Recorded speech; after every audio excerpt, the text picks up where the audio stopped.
ngeke ngisho ukuthi mntanami kulomhlaba lo udinga imali wena. Awudingi yonke lento imali iyona oyidingako kudingeka imali usaphila emhlabeni la as long uphila emhlabeni udinga imali. Uyayidinga imali ukuze uthenge le moto oyifunako. Udinga imali ukuze wakhe lo muzi ofunayo. Udinga imali ukuze ukhulise lezingane osizele.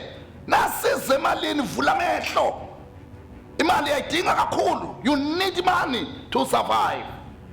Manje ke uma bakuvale emalini ufana nomuntu ovaliwe ukuthi angakwazi ukuphefemula. Unjengomuntu ofile uma abathakathi bakuvale emalini. Ngoba njengoba ngikhuluma nawe njengamanje bakuvalile abathakathi emalini. Awuphefemuli. Noma ungathi uyahola namhlanje uholela izikweleti. Bakuvalile abathakathi emalini. Awuphefemuli. Noma ungathi uyahola namhlanje iyaphela nale mali awuyibona ukuthi isebenzeni awuyibona ukuthi iqedwa yini ngoba bakuvalile emalini. Kunomuntu manje othatha imali yakho wafike wayidabula wabiza igama lakho. Uma idabula le mali bekahlukanisa wena nemali. Uthathe leyo ngqenye ayidabulile uhamba oyigubhele emathuneni wathatha lenye ingqenye uhamba oyishisa okusho ukuthi wena inhlanhla yemali ishisiwe empilweni yakho. Wena inhlanhla yemali igutshelwe emathuneni empilweni yakho. Wena ngabe ukude kabi kodwa kunomuntu oboleka imali yakho uhamba oyivalela okhampeni lwabathakathi. Wena ngabe ukude kabi kunomuntu oboleka imali yakho uhamba oyivalela emabhodleleni bese bayayikhulumela. Ngizokusiza ngizoyikhipha mina lento evala imali yakho. Ngizoyikhipha ngeke ngehlule. Ngeke ngehlule ngizoyikhipha lento. Ngiqala wenza kanjalo ke mntaka baba. Uthi baba uNdlovu ngingomunye wabo. Nawusho kanjalo uthi baba uNdlovu ngomunye wabo. Kunomnikelo ngifuna ukuthi ungenzele wona ka 700 rand.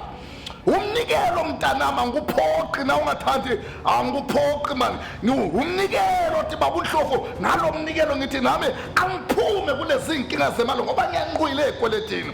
Hey, enele nhlupheko yakho seyindlulela nabantwana babo.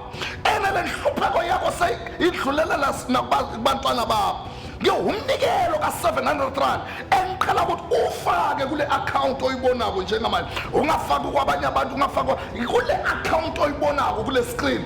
Thatha lo 700 rand wakho ufake lapho. Nawuqeda lapho umsendele i-cellphone number yakho. Umsendele inumber yakho umzokufonela kuyo.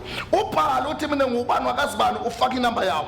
Mina njengoba ungibona la ngizobamba uqingo bese ngiyabonga nangiqeda ukubonga ngiyokuthandazela ngefoni. Lezi zinto abakufake zona abathakathi ezikuhluphekisayo ngizosikhipha ngomthandazo wefoni. Lezi zinto abakufake zona abathakathi ezivala imali yakho ngizosikhipha ngomthandazo wefoni. Lezi zinto abakufake zona abathakathi ezikwenza unyanywe ngabantu uzondwa ngabantu bakwethembisa izinto ezinkulu kodwa basifeze ngizosikhipha ngalomthandazo wefoni. Bese ke okunye kumele ngilungise la abantu bakithi bathembekile. Sinaba abantu abathembekile bayile deposit lawo ma 700 rand bese bathi baba uNdlovu namanje asikatholi call. Indaba noma inkinga ukuthi nibaningi ilist ngihamba ngelist engivama ukufona every Monday. So ke uma ungakayitholi call linda you are on the line. Number 2 ngiqala nimukeleni unkosikazi wami uMadube umama wenu loyo umampostoli wenu unkosikazi wami loyo. Naye ke nangabe nifonela ningamqwayi usuke ethunywe yimi ukuze ukuthi sokusiza lapha ekhaya ngoba abanye abantu abakwazi ukufika la kimi kodwa ngefoni ngizokwazi ukufika. So mukelani nonkosikazi wami ukuthi nakanifoneleni ukukhulekela ngefoni usuke ekhulekela lolu daba lama 700 rand.